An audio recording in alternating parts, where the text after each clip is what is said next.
Hi, എല്ലാവർക്കും നമ്മുടെ ചാനലിലേക്ക് സ്വാഗതം.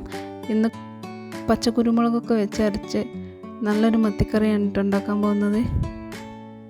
അപ്പോൾ നമുക്ക് വീഡിയോയിലേക്ക് പോകാം. അതിനായിട്ട് ഒരു ചട്ടി അടുപ്പത്ത് വെച്ചിട്ടുണ്ട്. ചട്ടി ചൂടാകുമ്പോൾ അതിലേക്ക് കുറച്ച് വെളിച്ചെണ്ണ ഒഴിച്ചു കൊടുക്കാം. എന്നിട്ട് വെളുത്തുള്ളി, ഇഞ്ചി, പച്ചമുളക് എന്നിവ ചതച്ചത് ചേർത്ത് കൊടുക്കാം. അതൊന്ന് പച്ചമണം മാറുന്നത് വരെ വഴറ്റിയെടുക്കാം. അതിലേക്ക് ഒരു സവാള അരിഞ്ഞ് ചേർത്ത് കൊടുക്കാം. ഇതൊന്ന് വഴന്ന് വരുമ്പോൾ അതിലേക്ക് തക്കാളി, ഒരു മീഡിയം സൈസ് തക്കാളി അരിഞ്ഞ് ചേർത്ത് കൊടുക്കാം. ഇനി ഇത് നല്ലപോലെ വഴറ്റിയെടുക്കുക. ഇനി അതിലേക്ക് 12 ചെറിയ ഉള്ളി, 2-3 പച്ചക്കുരുമുളകിൻ്റെ കൊല അരച്ചത്, ഒരു തക്കാളിയും ചേർത്ത് അരച്ചെടുക്കുക. അത് ഇതിലേക്ക് ചേർത്ത് നല്ലപോലെ വഴറ്റിയെടുക്കുക.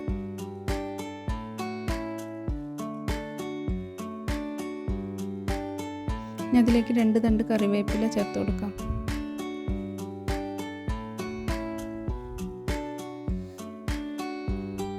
ഇനി അത് വഴറ്റിയതിന് ശേഷം 2 സ്പൂൺ മുളക് പൊടി, 3-4 സ്പൂൺ മല്ലിപ്പൊടി, 1 സ്പൂൺ മഞ്ഞൾപ്പൊടി എന്നിവ ചേർത്ത് നല്ലപോലെ ഇളക്കുക.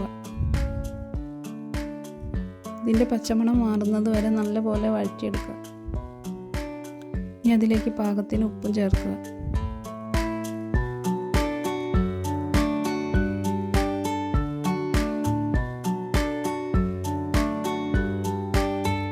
ഇനി അതിന് ശേഷം ഒരു ചെറുനാരങ്ങയുടെ വലിപ്പമുള്ള പുളി പിഴിഞ്ഞത് അതിലേക്ക് ചേർത്ത് കൊടുക്കാം.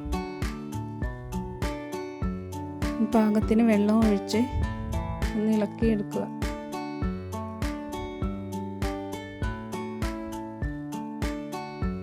ഇനി അത് അടച്ചു വയ്ക്കാം. ഇപ്പം നല്ലപോലെ കറി തിളച്ച് വന്നിട്ടുണ്ട്.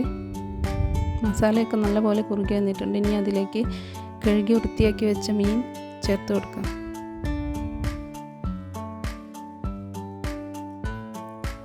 ഇനി ഒന്ന് ഇളക്കി വയ്ക്കുക.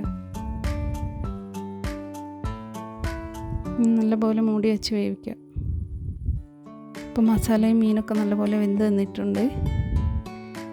ഇപ്പം മത്തിക്കറി റെഡി ആയിട്ടുണ്ട്. ഇനി അതിലേക്ക് വേണമെങ്കിൽ കുറച്ച് മല്ലിയില ചേർത്ത് കൊടുക്കാം.